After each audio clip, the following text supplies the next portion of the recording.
नमस्कार दोस्तों, कैसे हैं आप सभी। क्या मेरी आवाज़ आप सभी तक क्लियर आ रही है। सभी उजांकियन को उजांग का बहुत बहुत नमस्कार।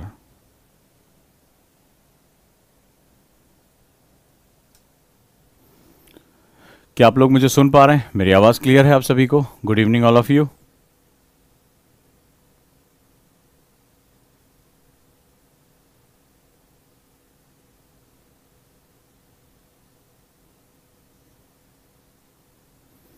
कैसे हैं आप सभी? हाउस द जोश?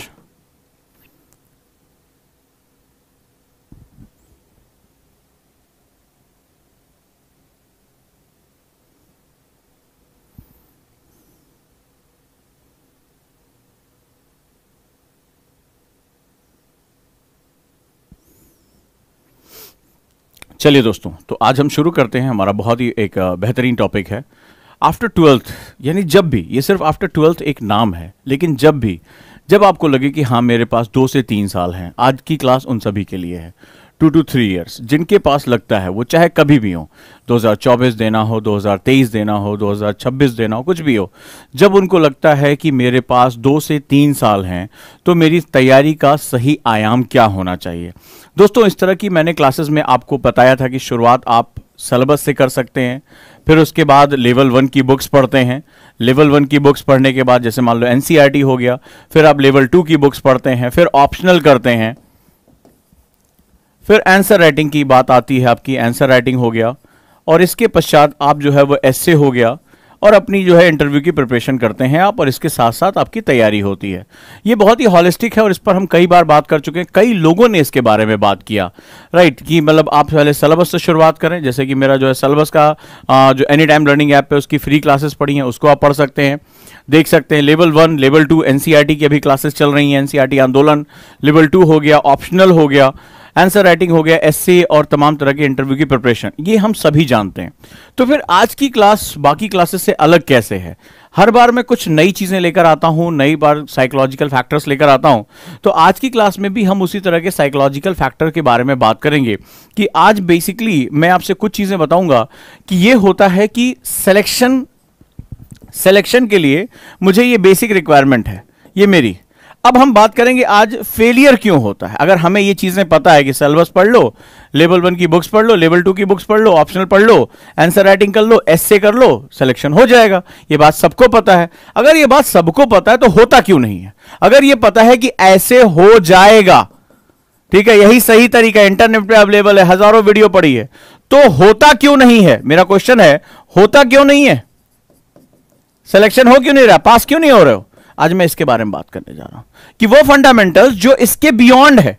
मेरे ख्याल से तुम समझ गए होगे कि मेरा आज का मकसद बहुत ही गहरा है और आपकी उस नब्ज को छूने जा रहा हूं कि सब कुछ पता है। बोलो किसको ये नहीं पता? सबको पता है। कितनी बार मैं इस पे बात कर चुका हूं, वीडियो बना चुका हूं, लेकिन आखिर सवाल है, होता क्यों नहीं है? जब मुझे सब कुछ पता है कि ये बुक पढ़नी है, फलाना बुक पढ़नी है, हो क्यों नहीं रहा है? आज मैं उसके बारे में बात करने जा रहा हूं, 6 स्टेप्स के बारे में बात करूंगा, और मैं उम्मीद करूंगा कि अपनी डायरी में उन शब्दों को आप लिखेंगे, उसके बारे में आप एक विवेचना करेंगे कि आखिर जो मैं आज आपको 6 स्टेप सिखाने जा रहा हूं उसके बारे में खुद पर काम करिए, राइट। तो ये बहुत ही आपके लिए इंपॉर्टेंट है और आप समझ जाएंगे कि मुझे ये चीजें पता थी, फिर भी मुझे कौन है जो पढ़ने से रोक रहा है, कौन है जो मेरा जो है दिमाग को भ्रमित करता है, क्यों मैं इतना टेंस हो जाता हूं, क्यों मैं अच्छा आंसर नहीं लिख पाता जबकि मेरे टीचर ने मुझे पढ़ाया है। तो उसके पीछे क्या क्या कारण है, इसके बारे में आप यहां से बात करना शुरू कर देंगे। रेडी हैं आप?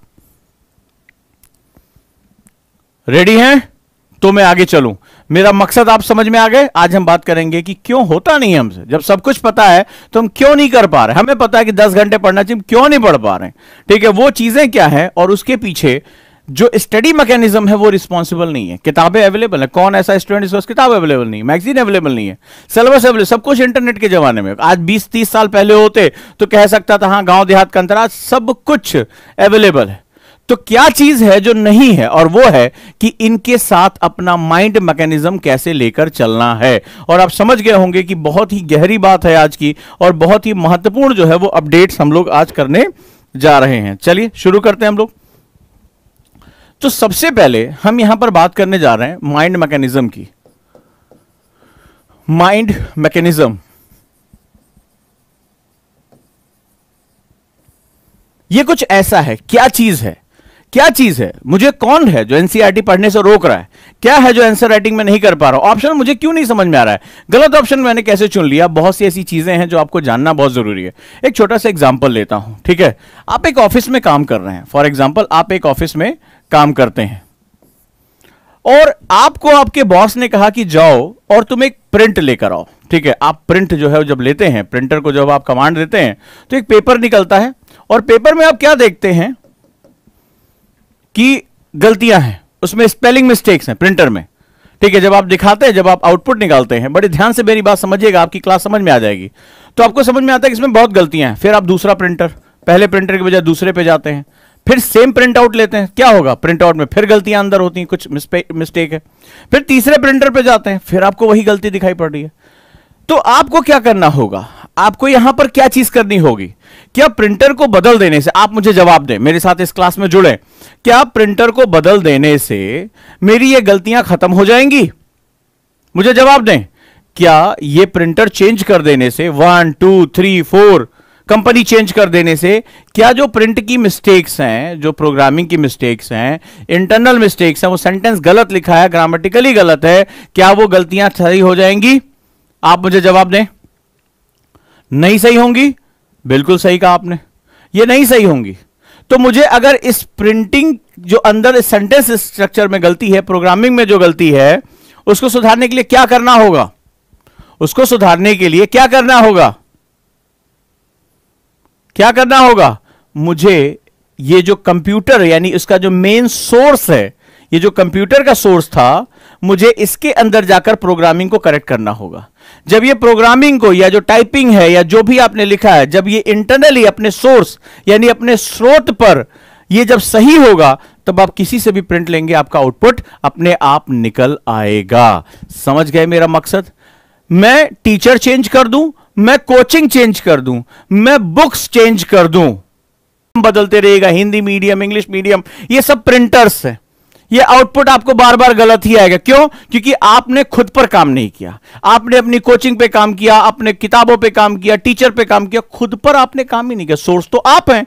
इस पूरी कहानी का यूपीएससी देना किसको है? आपको देना है। सोर्स कौन है? आप हैं। और आपका जो सीपीयू है, आपका जो ब्रेन है, अगर वो राइट प्रोग्राम्ड है, तो हर बार आप गांव में हैं, आपका आउटपुट निकलेगा। आप पिछड़ी जगह से हैं, आपका आउटपुट निकलेगा। यूपीएससी आपका है। और इसी वजह से यूपीएससी में जो बहुत कम अंक पाने वाले, अपने ग्रेजुएशन में, 12th में फेल होने वाले बच्चे होते हैं, वो यूपीएससी क्रैक कर जाते हैं। क्यों? क्योंकि वो सही डायरेक्शन में अपनी ऊपर काम करते हैं, अपनी प्रोग्रामिंग पे काम करते हैं, अपने माइंडसेट पर काम करते हैं, पर्सनालिटी पे काम करते हैं, और रिजल्ट उनके हिस्से में आ जाता है। अब समझ गए होंगे कि आज की क्लास एक्चुअली में सोर्स पर के लिए।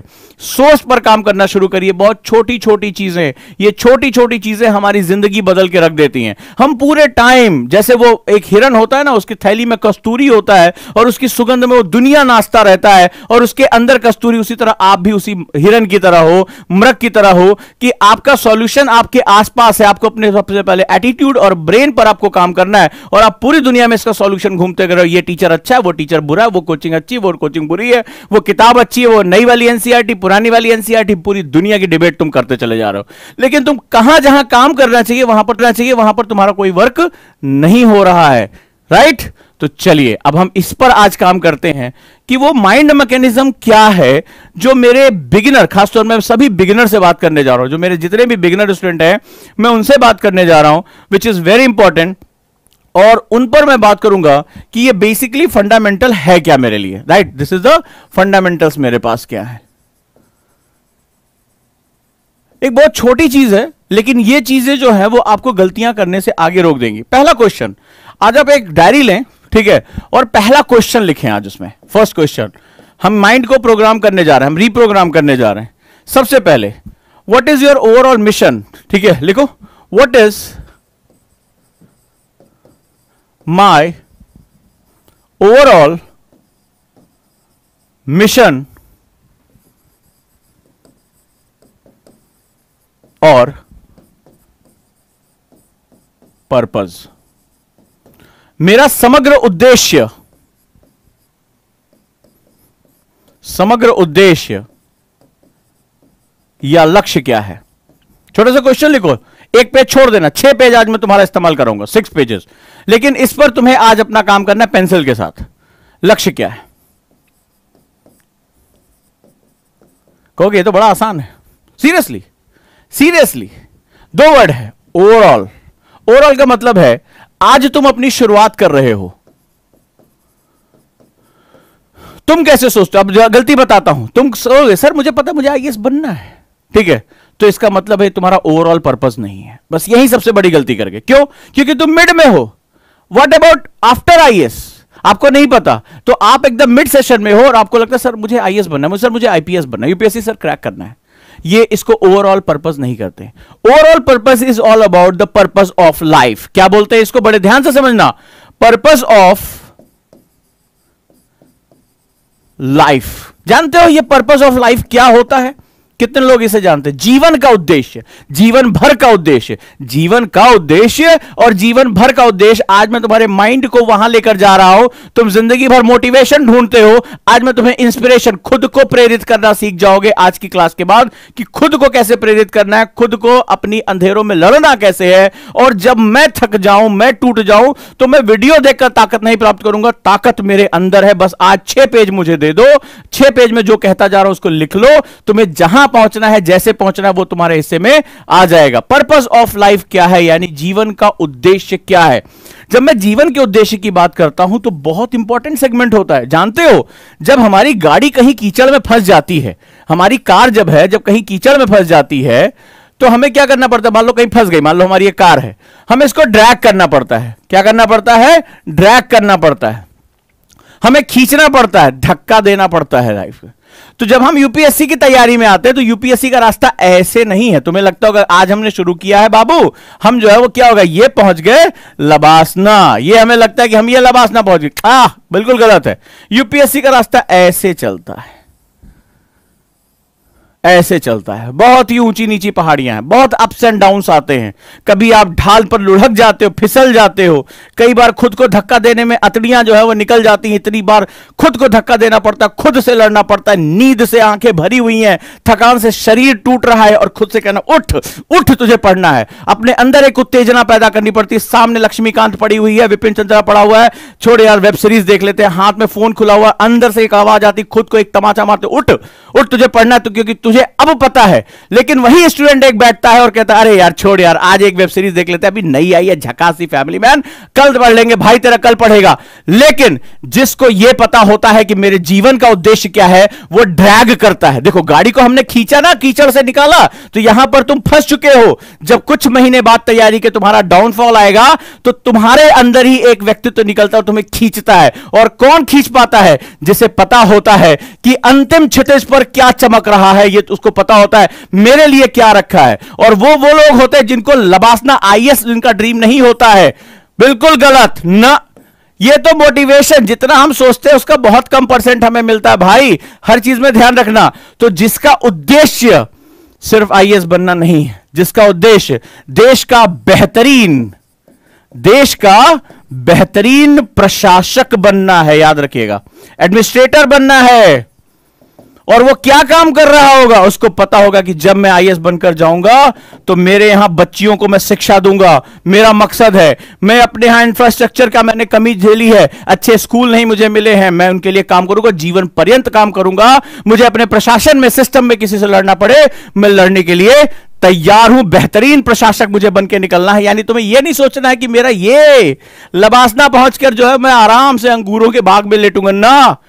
मुझे तो ये एक पड़ाव है। तब जब आपका लबासना जो होता है वो डेस्टिनेशन नहीं बनता है, वो आपका क्या होता है, पड़ाव बन जाता है, एक शिविर बन जाता है कि थोड़ी देर ठहरना है, थोड़ी सी ट्रेनिंग लेनी है, अपने आप को निखारना है। मेरा तो जीवन ही मेरे लक्ष्य के लिए समर्पित है। ये बहुत बड़ा अंतर होता है। और जिस अभी आपको ये समझ में नहीं आएगा, बिगिनर हो, लेकिन पूरा जीवन मेरे इसी शब्द के अंदर निखरा हुआ है। कई बार मुझसे, अभी मैं जस्ट जो है वो 2 मिनट पहले एक मीटिंग से, बहुत थका देने वाली मीटिंग से उतरा हूं, सीधे यहां क्लास में घुसा हूं। कई लोगों ने कहा इतनी जल्दी कैसे इतना प्रेशर ले लेते हैं, मीटिंग, क्लास, फलाना। तो एक मकसद पता होता है कि मुझे अपने बच्चों को क्या देना है। तो ये जो मकसद होता है तुम्हारे अंदर एक अनंत ऊर्जा का स्रोत पैदा कर देता है कि आप अपने शरीर की थकान से बहुत आगे निकल जाते हैं और खुद से कहते हैं उठ, तुझे करना है। उठ तुझे करना है। ये जो ताकत आ जाती है उसी को हम लोग बोलते हैं अपने आप को ड्रैग कर लेना। और जिस स्टूडेंट को खुद को ड्रैग करना आ गया, खुद को खींचना आ गया, वो फिर दुनिया की कोई ताकत उसे रोक नहीं पाएगी। तो पहला गोल याद रखना कि किसी भी एग्जाम को क्रैक करने से पहले, काट दिया मैंने, किसी भी एग्जाम को क्रैक करने से पहले उस एग्जाम का जीवन में महत्व जानने की कोशिश करना। बहुत ही महत्वपूर्ण बात कह रहा हूं। किसी एग्जाम को, कोई भी आप एसएससी कर रहे हो, बैंकिंग, सभी अपनी जगह बहुत अच्छे हैं, तो अगर आईएएस मेरे जीवन, मुझे यह क्रैक करना है, सिविल सर्विस में जाना है, तो मेरे जीवन का उद्देश्य क्या है? क्या मैं पूरा जीवन इस सेवा के लिए समर्पित कर पा रहा हूं, कर पा रही हूं? अगर हां, तो मेरा उद्देश्य यह नहीं है, मेरा उद्देश्य यह है कि जब अफगानिस्तान पे नीतियां बनानी हो तो प्रधानमंत्री मुझे रात में कॉल करें कि साहब आप नेशनल सिक्योरिटी एडवाइजर हैं, जल्दी पहुंचे, भारत के सम्मुख एक संकट आया है, हमें आपकी बुद्धिमत्ता, आपके अनुभव और आपकी सेवाओं की मुझे आवश्यकता है। जब भारत में आर्थिक रूप से मंदी आ रही हो तो सरकार आपको कॉल करे कि क्या आप आरबीआई के गवर्नर का उत्तरदायित्व ले सकते हैं, भारतीय अर्थव्यवस्था को क्या आप फिर से अपनी ऊंचाइयों पर पहुंचा सकते हैं। जब भारत को अपनी टेक्नोलॉजी में टर्नओवर करना हो, बहुत ज्यादा जो चेंजेस लेकर आने हो, तो सरकार आपसे कहेगी कि सर आइए और मानद पद संभालिए, आपका अनुभव राष्ट्र में हजारों लाखों नौकरियां पैदा कर सकता है, हजारों लाखों जिंदगियों में वो रोजगार दे सकता है। अगर यह क्षमता है तुम्हारी, तो राष्ट्र के लिए तुम कभी भी नहीं थकोगे। तुम्हारी उम्र भी तुम्हारी शक्ति के आगे, आंतरिक शक्ति के आगे छोटी पड़ जाएगी। अजीत डोवाल साहब रिटायर होने की उम्र से आगे निकल चुके हैं, सरकार पकड़ पकड़ के लेकर आ रही। ई श्रीधरन साहब, जिनको मेट्रो मैन कहा जाता है, सरकार कह रही है आइए सर प्लीज हमारा मानद रूप में आप आ जाइए। तमाम ऐसे जाने माने दिग्गज लोग जिनको सरकारें कह रही मत जाइए, आपके अनुभव की इस राष्ट्र को बहुत आवश्यकता है। तो यह वो शक्ति है जो तुम्हें अंधेरों में एक झटके में, कि मुझे फोन फेंकना है, मुझे नहीं देखना है वेब सीरीज, मुझे नहीं करनी है चैट, मेरी लक्ष्मीकांत मुझे कितना भी तबाह कर रही हो, मुझे कितना भी जो है वो तकलीफ पहुंचा रही है, मुझे उठना है और पढ़ना है, तो खुद से कह पाओगे चल उठ और पढ़। तेरा मकसद ये है, तेरा मकसद ये परीक्षा नहीं, तेरा मकसद, तेरा जीवन ही तेरा मकसद है। ये परीक्षा तेरा मकसद नहीं है, तेरा जीवन ही तेरा मकसद है। जिस दिन तुमने अपने कॉन्फिडेंस से कहना शुरू कर दिया, जिस दिन तुमने जो है छाती चौड़ी करके ये बात कहनी शुरू कर दी, तुम मुझे बताओ कि कौन सी परीक्षा जो है रोक पाते हैं। और यही कारण है कि यूपीएससी में जो साहस होता है, अंदर की वो ताकत होती है, एक दिव्यांग बच्ची से कहती है कि तुम आईएएस टॉपर बनती है, और पूरी दुनिया को, जहां लोग कहते थे 60% शरीर काम नहीं कर रहा है, वो पूरी दुनिया को कहती है चल भाई देखो मैं आईएएस बन के दिखा दूं। जिसके पिता को आतंकवादियों ने गोली मार दी हो, वो जाकर कहता है कि मैं यूपीएससी का टॉपर बन सकता हूं। तो ऐसे लोग जिनकी पिता की हत्या कर दी गई हो और पूरी थाने में जिनकी कोई सुनवाई नहीं हो, वो बहनें जाकर खड़ी होकर कहती हैं कि हां मैं आईएएस बन सकती हूं, मेरे अंदर वो ताकत है। तो सामान्य बैकग्राउंड से, शोषित बैकग्राउंड से आए हुए लोग, जिनका कोई बहुत बड़ा एकेडमिक बैकग्राउंड नहीं है, वो अपने साहत, अपने मकसद, क्योंकि उनके जीवन उनका मकसद बन चुका था, उन्हें समाज को दिखाना था कि एक पिता जिसकी हत्या कर दी गई है वो भी सिविल सेवा क्रैक कर सकता है, कर सकती है। तो ऐसी कंडीशन में वो समाज को एक बताते हैं कि मुझे इस परीक्षा को क्रैक नहीं करना है, ये मेरा जीवन ही मेरा मकसद बन चुका है। बस जिस दिन ये आ गया, उस दिन तुम क्षितिज के पार देखना शुरू कर दोगे और खुद से कहोगे मेरे पास एक अनंत ऊर्जा स्रोत है। और ऊर्जा की कमी ही तो खा जाती है लोगों को। जैसे ही ऊर्जा कम हुई, लाओ थोड़ा सा फ्रेश होके देख लेते हैं, एक वेब सीरीज ही तो देखनी है। और मैंने तो आज तक 1-2 वेब सीरीज देखी है, मुझे तो नहीं लगा कि 1 या 2 एपिसोड के बाद कोई टीवी बंद कर पाता है। मानते हो या नहीं मानते हो, बोले यार अब अगला एपिसोड उसको पूरा देख ले, रात भर देख लो, कोई दिक्कत नहीं है। ये बहुत बड़ा जो है एक अपने आप में जो है वो व्यसन है, अपने आप में एक बहुत बड़ा एडिक्शन है। लेकिन इस एडिक्शन को, ये बहुत से एडिक्शन आएंगे, किसी को प्रेम हो जाता है, कोई कहता है कि सर रिश्तों की वजह से मन नहीं लग रहा है, किसी को सोशल मीडिया का एडिक्शन है, किसी को गाने सुनने का एडिक्शन है, किसी को वेब सीरीज का एडिक्शन है। एडिक्शन मतलब क्या होता है? तुम एडिक्शन को गाली दे रहे हो, बात एडिक्शन की नहीं है, बात तुम्हारे अपने रिफ्रैक्शन की है कि अपने गोल से हटे। क्यों हटे? क्योंकि तुम खुद को खींच नहीं पाए। तुमने सोचा जिंदगी की गाड़ी ऐसे सपाट चलती है, लेकिन जिंदगी की गाड़ी तो इतने ऊपर अप डाउन चलती है, तो जब डाउन गए तो तुम ड्रैग कर पाए, जब ड्रैग नहीं कर पाए दलदल में फंस के खत्म हो गए। हजारों स्टूडेंट खत्म हो जाते हैं। और जब अगर अंतर मन की ताकत है, जब उद्देश्य को पता है कि मेरा सूरज इस क्षितिज पे चमकता है, मेरा जीवन ही मेरा मकसद है, खुद को ड्रैग कर ले जाओगे, खुद को ड्रैग कर ले जाओगे और फिर पीछे पलट के कहोगे यही था मेरी जिंदगी की मुसीबतें, ऐसी बहुत सी मुसीबतें अभी मेरे सामने आएंगी। और ऐसी मुसीबतों को मैं कुचलता हुआ निकल जाऊंगा। यह इच्छा शक्ति होनी चाहिए, नहीं तो बाद में कहोगे अरे सर बड़ी प्रॉब्लम्स आ गई थी तैयारी में, सर बड़ा सर घूमता था, मन जो है यहां लग जाता था, वो प्रेम हो गया था, दिल टूट गया था, 50 बातें तुम करोगे और फिर दूसरों को बताओगे कि मैं कितना कमजोर हूं। क्लियर है? लिखो इस पर, आज बात करो। क्या तुम अपने मकसद को अपनी जिंदगी मानते हो या जिंदगी तुम्हारा मकसद बन चुकी है? अब इस बारे में विचार करना तुम आज से शुरू करो। ये पहली मेंटल प्रोग्रामिंग है जहां पर जब ये तुम ड्रैग होते हो ना, अकेले होते हो, तुम्हारा साया भी साथ छोड़ देता है, माता पिता भाई बहन गुरु कोई नहीं होता है। जब अंदर व्यथित मन से चल रहा हो, जब फेलियर सामने आते हैं, जब लोगों की चुभती हुई आवाजें ताने तुम्हारे अंदर झुकते, उस समय ये घुटन इकलौती होती है। तो ये घुटन एक दलदल है, ये युद्ध तुम्हारे अंदर है। इससे वही निकल सकता है जिसको ये पता हो कि मेरे मकसद का क्या आयाम है, मेरा जीवन ही मेरा मकसद है, मुझे लड़ना है, मैंने अपना जीवन ही इस युद्ध के लिए समर्पित करी है। तो छोटी छोटी चीजें सामने आती रहेगी, हम लड़ लेंगे। जो जीवन को एक समग्र रूप में देखता है उसी के लिए पूरा जो है वो युद्ध है। तो अगर बड़ा सोच रहे हो तो बड़े बलिदान के लिए भी तैयार रहो। ये जो दिखाया जाता है ना कि ये सपनों की सब जगह है, आए और भड़ाक से आईएएस बन गए, वीडियो देखे बोले वो झकास से जो है फॉर्च्यूनर से उतरा था एकदम चौड़ा होके, कोई टेंशन नहीं है। इतना जल्दी वो फॉर्च्यूनर तुम्हें देने वाले नहीं है। उससे पहले तुम्हारे जो है वो फॉर्च्यून को निचोड़ के ना, तब तुम्हें वो फॉर्च्यूनर देंगे। पहले तुम्हें वो पूरी तरह से निचोड़ लेंगे। तो तुम्हारे अंदर वो है या नहीं है कि निचोड़ जाने पर, दबाव पड़ने पर तुम बिखर गए तो फिर क्या फायदा। तो अब चलिए हम आगे चलते हैं। अगला सवाल है, अब दूसरा प्रश्न आया कि सर आपने कहा सिर्फ मुझे यहां नहीं सोचना है, मुझे अपने जीवन को एक बेहतरीन ऑफिसर के रूप में देखना है। आज कई ऑफिसर हैं, वो अपने कामों के लिए बहुत ही बेहतरीन प्रेरणा के लिए जाने जाते हैं। सिंपल शरीर है, सिंपल जो है लुक है, लेकिन उनके काम इतने बेहतरीन हैं, उनके दिमाग की गरिमा इतनी जबरदस्त है कि लोग घबराते हैं। सर मैं कैसे देखूं इसके पार, मैं कैसे जानूं कि मेरे जीवन का मकसद क्या है, मैं कैसे अपने काम को, अपने कर्म को प्यार करूं कि रास्ते में आने वाली छोटी छोटी अड़चनें मेरे पैरों में बेड़ियां ना बने, और अगर मेरे पैरों में वो बेड़ियां बंध जाती हैं तो उन्हें तोड़कर आगे बढ़ने का साहस कैसे पैदा करूं। यह प्रश्न तुम्हारे जीवन में आता ही होगा। अब मेरा दूसरा जो उद्देश्य है, यह पहला डायरी में लिख लिया, मुझे खुद को ड्रैग करना ही पड़ेगा, क्योंकि जीवन इस तरह नहीं चलता, जीवन इस तरह चलता है। यह यकीन मानिए चलिएगा कि आज मैं 6 घंटा, कल 12 घंटा, 18 घंटा, ना बेटा, कई बार ऐसा भी आएगा कि 6 घंटे से 12 घंटे से सीधे 0 पे पहुंच जाओगे। तो तुम्हारे अंदर ताकत है कि 0 से फिर से बाउंस बैक कर जाओ। जो बाउंस बैक कर गया वही जो है वो क्या होगा, शहंशाह कहलाएगा। अब सवाल है कि कैसे मैं अपने ओवरऑल मिशन को, अपने पूरे जो है जीवन के उद्देश्य को समझ पाऊं, क्या करना होगा। चलिए देख लेते हैं।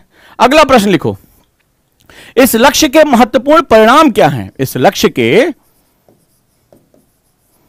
महत्वपूर्ण परिणाम क्या है।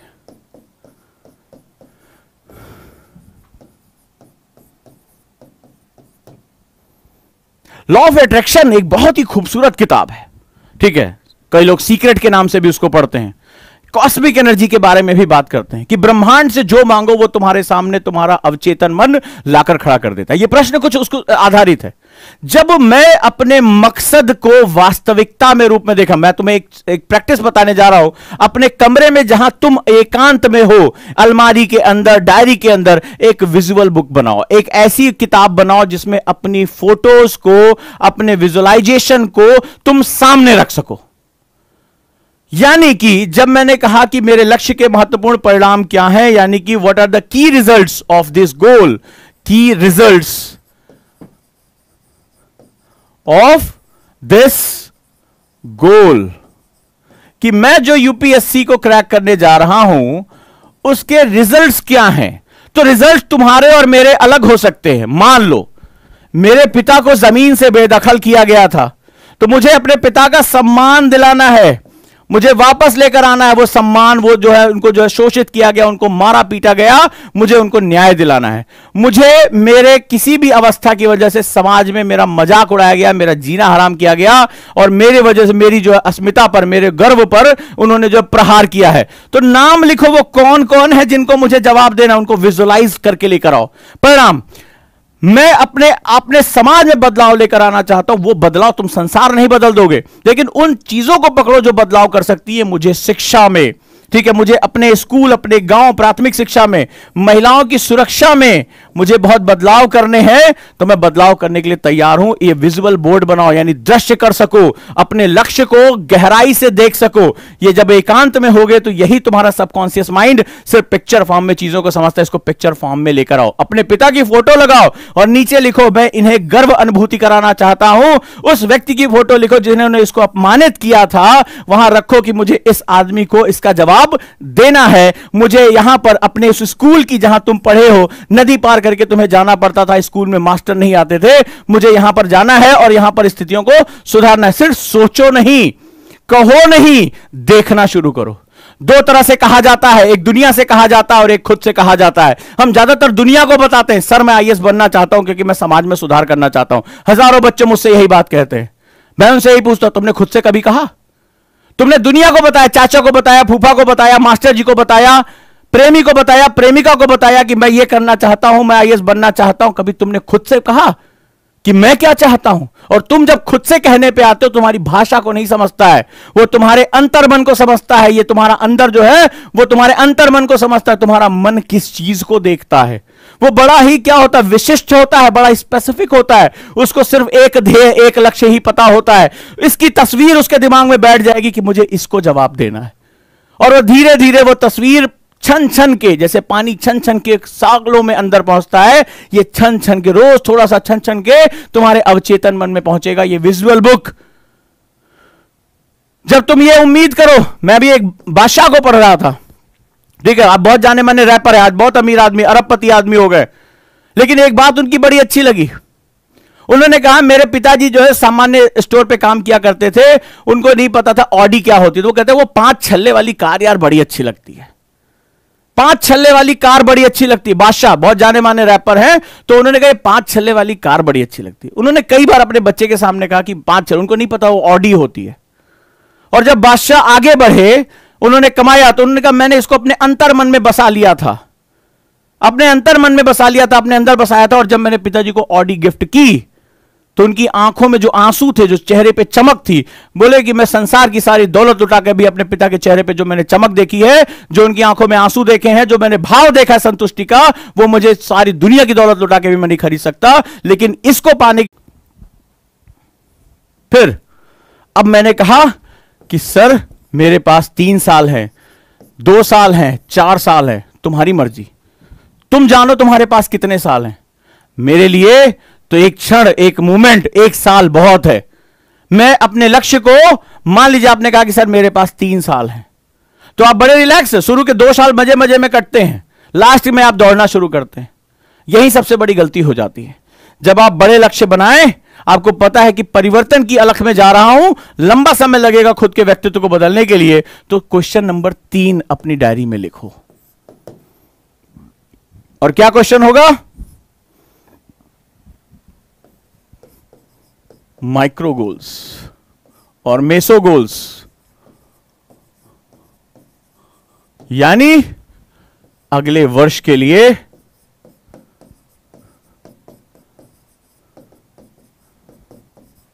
मेरे लक्ष्य क्या हैं।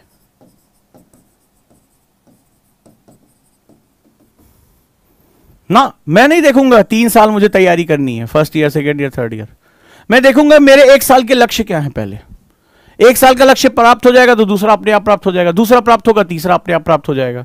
तो मेरे 1 साल के लक्ष्य क्या है, यानी अगला क्वेश्चन किया कि अगर मैं आज ग्रेजुएशन फर्स्ट ईयर में आ गया हूं और मुझे ग्रेजुएशन थर्ड ईयर में मैं 21 साल का हो जाऊंगा और एग्जाम देना है, तो मुझे पता होना चाहिए कि मेरा मेसो गोल यानी माध्यमिक गोल कितना है, माइक्रो गोल कितना है, यानी मेरा अगले वर्ष के लिए, अभी इसको और छोटे में करूंगा, इसको अगले वर्ष के लिए मेरे लक्ष्य क्या है, 1, 2 और 3।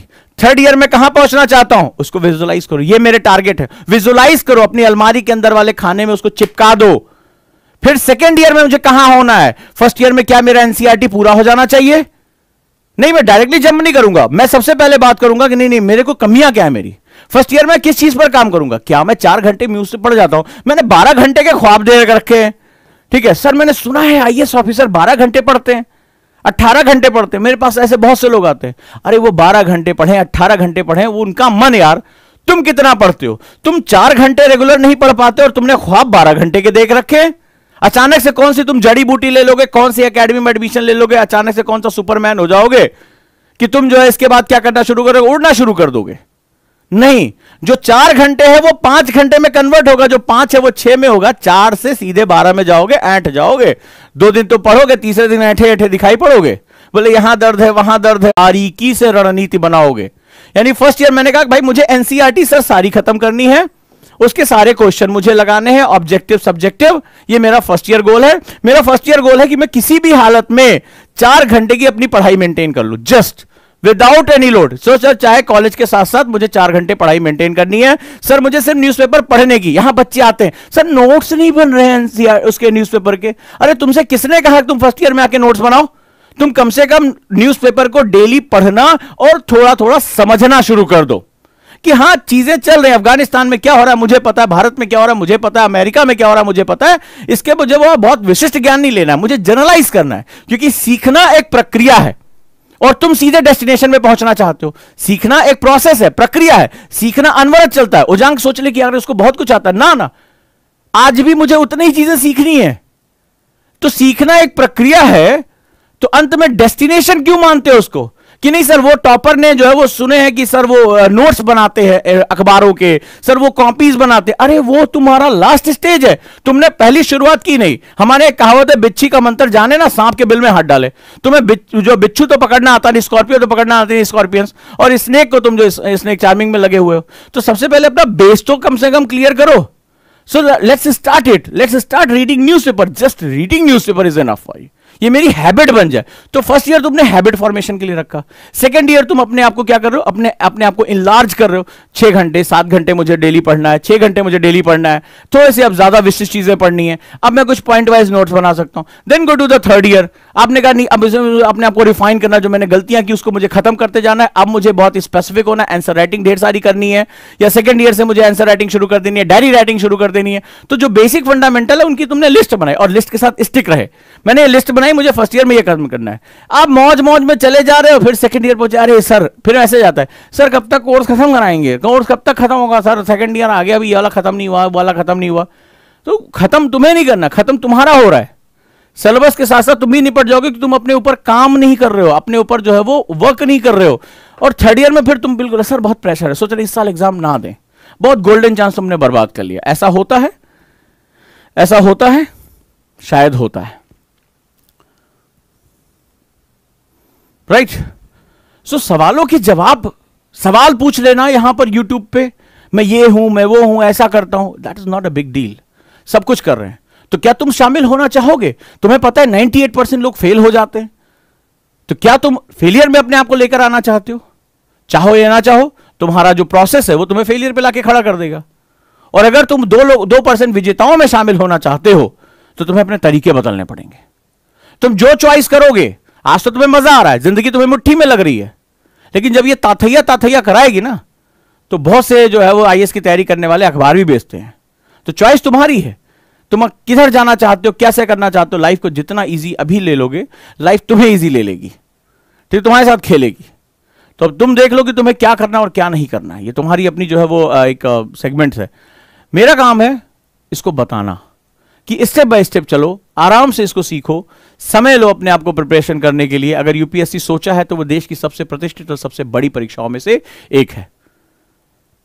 तो अगर आज तुम्हें समझ में आया हो तो आज डायरी उठाओ और इन 3 प्रश्नों पर काम करो। ये शायद पूरी रात बीत जाएगी इस पर सोचते सोचते, कई चीजों की कल्पना करते करते, उन चित्रों को इकट्ठा करते, अपने लक्ष्यों को अपनी आंखों के सामने लेकर, अपने विजुअल बोर्ड पे लेकर आने की, कि तुम्हारा सबकॉन्शियस माइंड उसको ग्रहण करे और सबकॉन्शियस माइंड उसको जो है वो गहराई से देखे।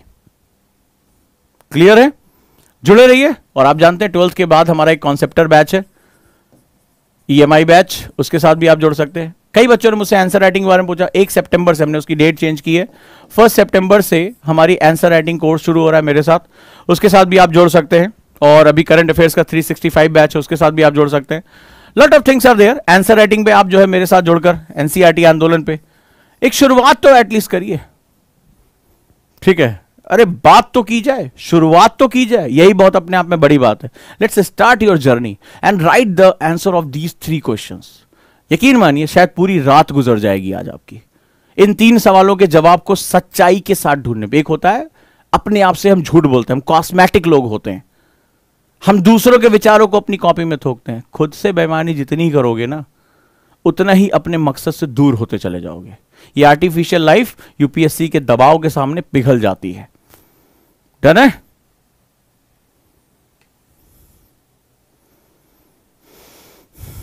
जुड़े रहिए और any time learning app download कर लीजिए, वहां पर मेरी सिलेबस एनालिसिस की क्लास है।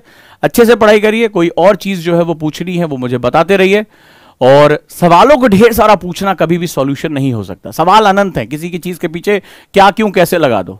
खुद को जवाब ढूंढने के लायक बनाओ।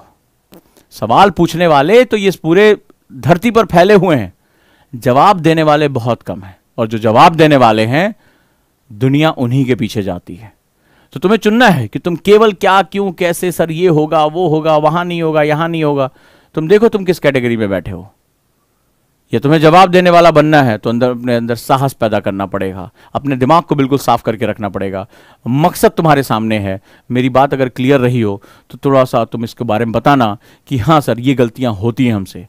और मैं तुम्हें जानता हूं, बहुत से अच्छे अच्छे स्टूडेंट को जानता हूं जो शुरुआती दौर में आते हैं, 2-3 महीना जोश उनका इतना पराकाष्ठा पे होता है कि बस लगता है कि अभी यूपीएससी फोड़ के निकल जाएगा, और 6 महीने बीतते बीतते वो गुमनामी के अंधेरों में गायब हो जाता है। तुम अपने आसपास देखना, शायद ऐसा होता है।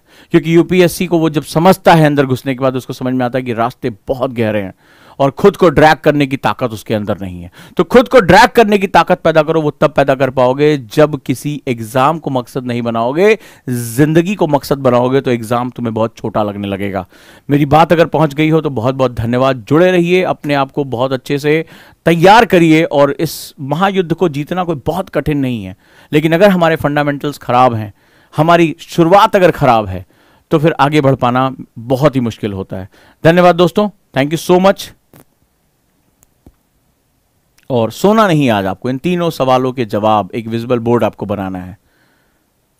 यानी जो तुम सोचते हो, जो दुनिया से कहते हो, वो आज से तुम्हें अपने आप से कहना है, अपने आप को दिखाना है